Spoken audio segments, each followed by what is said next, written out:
So, tuloy natin yung session natin sa part 6. Yung pag-add ng tint and then pag-add ng shades. So, dito, meron tayong shapes dito. I-add ako ng tint tsaka shades. Check natin.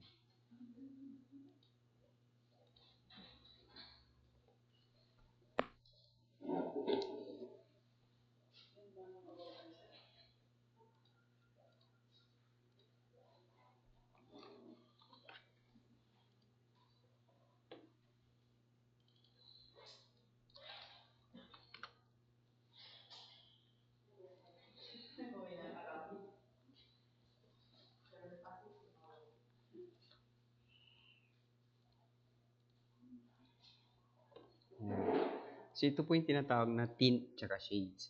Ito yung original color mo. When you add a white color, ito po yung mga kulay na mapuproduce mo. So, ibig sabihin, pag nag-add ka ng tint, ito po yung ma-generate mo na color. Ito rin. Ito yung original color mo. Pag nagdagdag ka ng dark color dito, let's try to change this one.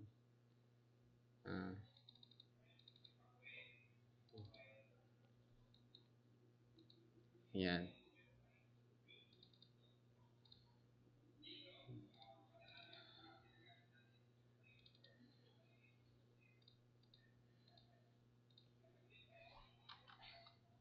Yan. So, ito naman pag nagdagdag ka ng shades.